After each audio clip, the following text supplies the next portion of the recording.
Howdy, folks. Today we're going to look at some Leetcode problems. I've started off, well, some. I'm going to go over one. I'm starting off with Leetcode problem 1 called two-sum. This is marked as an easy problem. I've actually already submitted a solution to it, but we're going to go over it again. So this right here is important information, so let's take a look. Given an array of integers, nums, and an integer target, return indices of the two numbers such as they add up to target. The first thing we get here is what are we getting? We're getting another list of numbers. Then we're getting another number. Then we need to return indices. We're not returning the actual numbers. So if I get, for example, 2, 7, and 11 here, I'm not returning 2 and 7. I'm not returning the actual numbers that make up the target. This is really important, and it's really important when you're looking over questions like this to make sure that you're actually handling what they want appropriately. You may assume that each input would have exactly one solution. This is good. The reason they bold this is because we can make some assumptions there. That may not be actually important for this particular problem, but it's important for other problems, being able to make the assumption there's only one solution. So as soon as we find a solution, we can just return it. You may not use the same element twice, which means that if I have, for example, 3, 2, 4 here, I can't use 3 and 3. Even though that would be 6. So you cannot use the same element twice. That tells us some useful stuff. Also, you may return the answer in any order. That's also really, really important.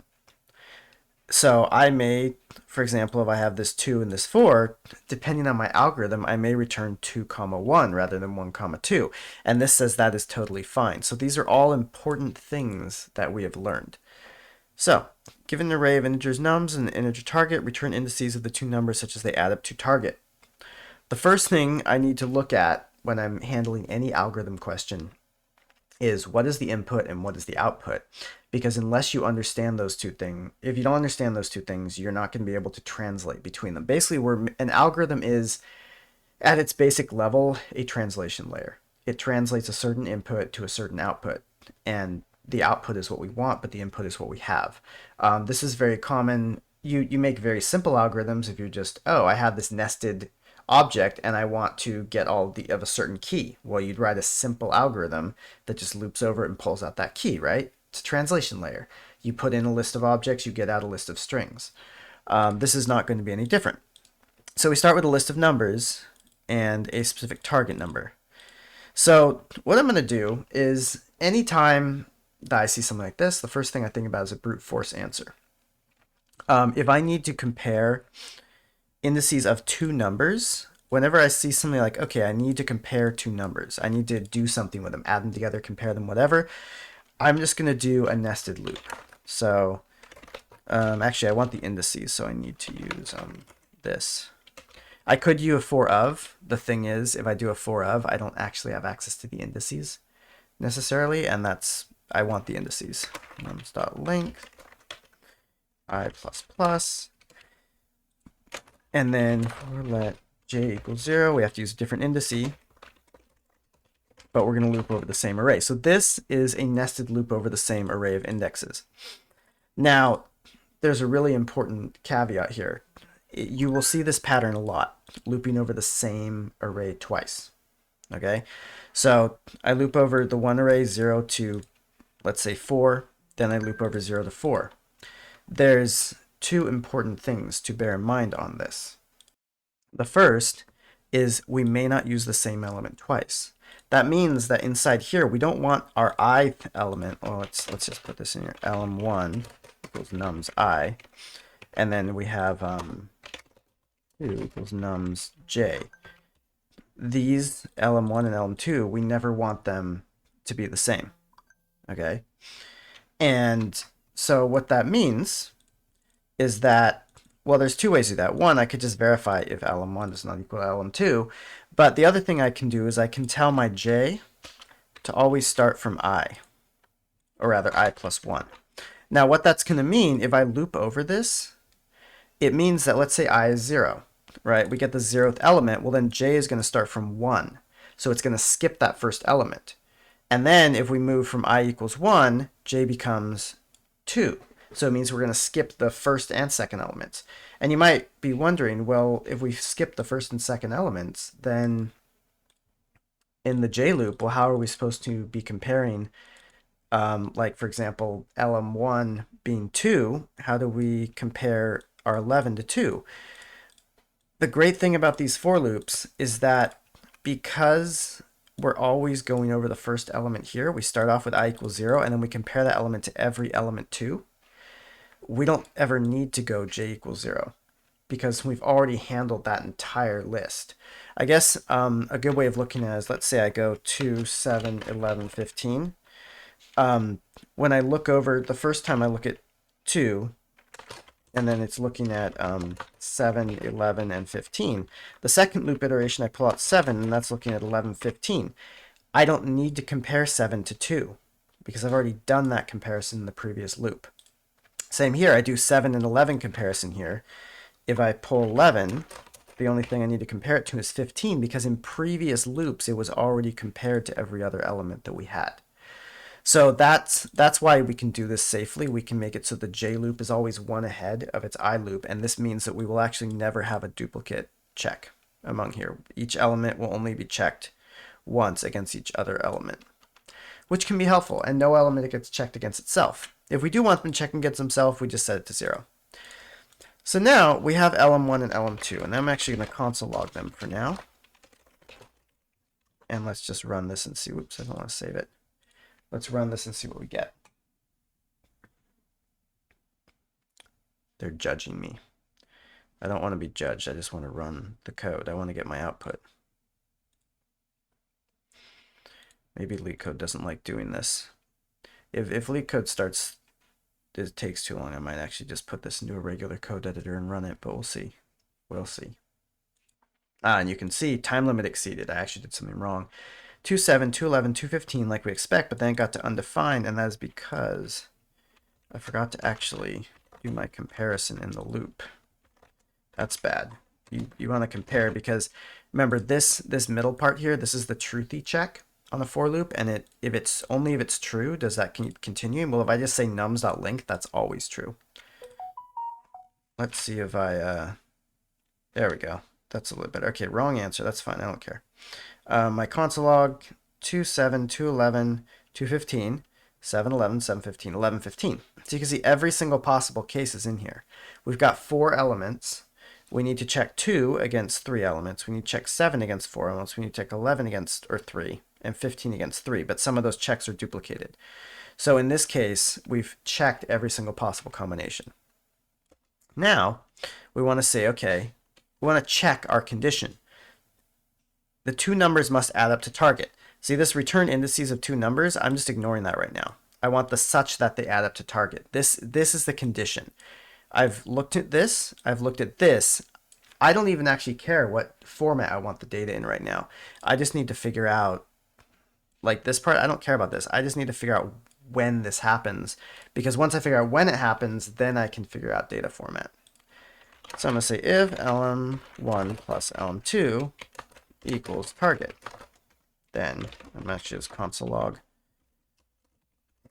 bound with lm1, lm2. So you notice again, I'm still not returning anything. I'm just running a console log to make sure my algorithm works. When you're interviewing, this is how you want to go through this as well, just so you can verify. Okay, found with 2 and 7, that's fine. Case 2, this one found with 2 and 4. Case 3, this one found with 3 and 3. Makes sense. There's also a couple cases they'll run, I think, that, well, if you're doing an actual interview, they may run a couple cases that you can't see. So you have to keep that in mind. So now I know that this case is correct. We found the answer. What do we want to return? Well, we want to return, now we look at return indices of the 2 numbers. We have our indices, I and j. So we could just return I and j. Oops. I didn't want to save that. Oh well, I keep being in the habit of saving. Anyway, let's run this again. All right, accepted. Case 1, we return the right answer. Case 2, we return the right answer. Case 3, we return the right answer. This is what's called a brute force algorithm. It is a brute force algorithm because we are looping over and doing it like kind of the most expensive way that is possible to do. Well, not possible, but reasonable to do.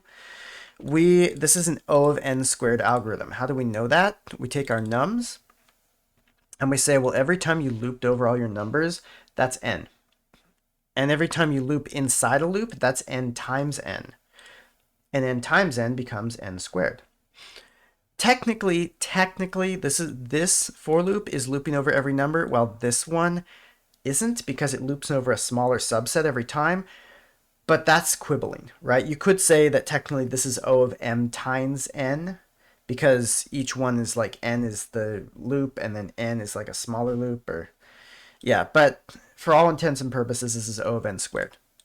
It's okay. If you, as a junior engineer, gave this on an interview answer, this would be an okay answer. How do we make this more efficient? So what I'm going to do, comment this out.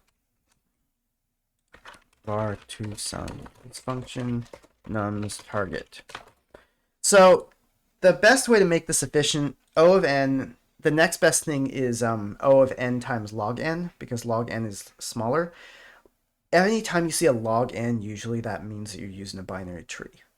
And I don't really want to use a binary tree at this point because that's kind of complicated. There probably is a solution that uses a binary tree. But, you know, usually the act of getting something into a binary tree is at least O of n. And that's why these things are often O of n times log n, because the log n is the binary tree search, whereas the n part is actually populating that tree. So let's see. What the quickest thing we could do is actually just get rid of one of these loops. Okay, so let's say, what if we just run over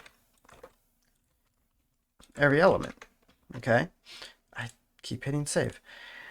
If we run over every element, and if we want to make this O of n and get rid of a loop, this is all we get to do. We can't loop with this over this.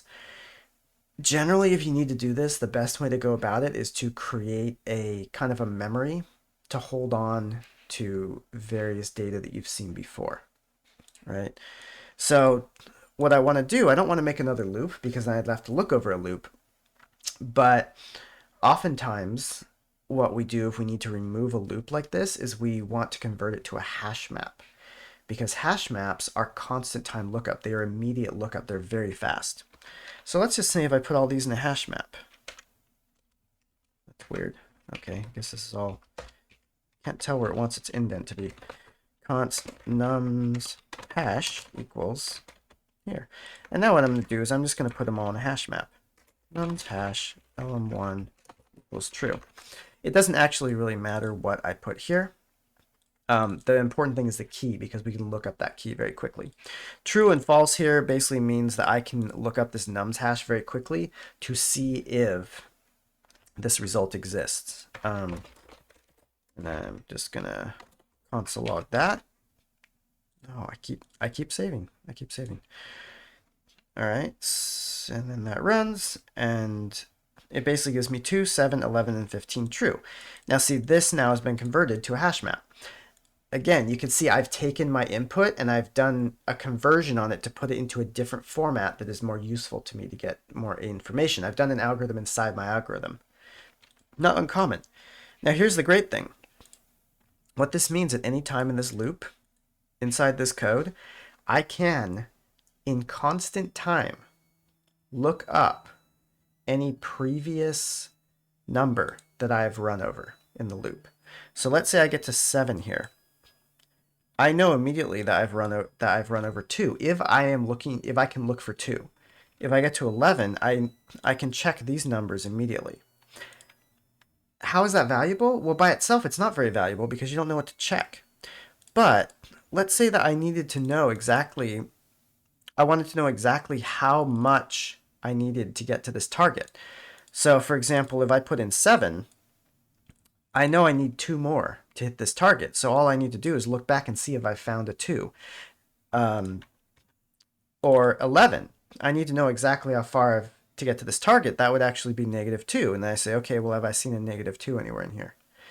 And I know that immediately because if I have that number, I can do that lookup on the hash instantaneously. So I'm just going to call this leftover, and this is going to be target minus lm1. Okay. Now I have this number. This is the number I need to get to my target. If I found this number before lm1, then we're good. We're done. So I can just say if nums hash left over, we found it. Simple. Because this is a constant time lookup. It happens immediately. And so what that means then is I can return the index. Okay, return. I can return I, and then the problem is, where's the other index? Well, I've set this to true. Instead, I'm going to set to I. What that means is instead of these being true, this will be the index at which this number was found. Which means I can just say nums hash left over and I. No, I don't want to save. And we're going to console log that. And then we're going to run this. Wrong answer. Oh, give me undefined.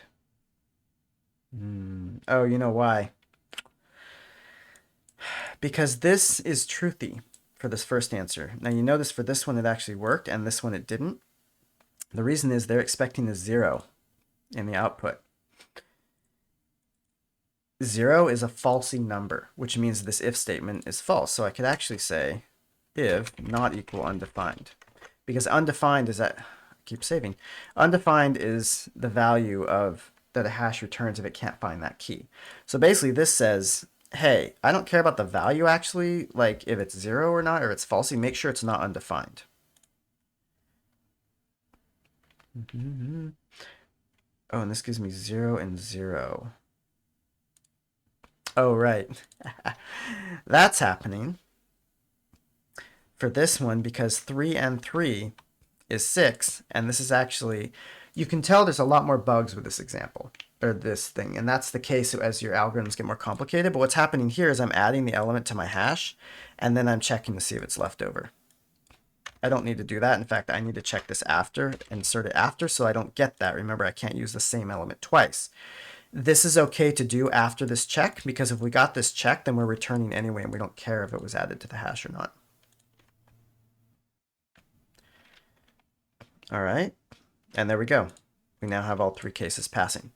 So we went over in this video, we went over the brute force case, the O of n squared. And this one is O of n. The reason you can look at that is look at all the major operations. Creating a new hash, constant. We don't care about constant operations, they just go away. We loop over our nums, that's n. This is constant. This is constant. This is constant, this is constant, this is constant. That means that the only thing that actually gives us any real value in our big O notation is the for loop, which means this is only O of n. So this is a much more efficient algorithm than this one. If you're dealing with 4 elements, it doesn't matter, but let's say you're dealing with 4 billion. This algorithm will take significantly longer to run than this one. So we definitely want to try to get these algorithms. If you're a junior engineer and you put this is definitely a good plus. They're going to like this. There are probably some more efficient ways of doing this. Maybe. Yeah, maybe not actually, because the big thing here is the memory usage, because hashes do take up memory. Here, we only had these 2 memory. So if you're constraining for memory, sometimes a slower algorithm is better. But if you're not constrained for memory, a faster one is usually better. Anyway, that's all for now. I hope this is interesting. I'll see you all next time.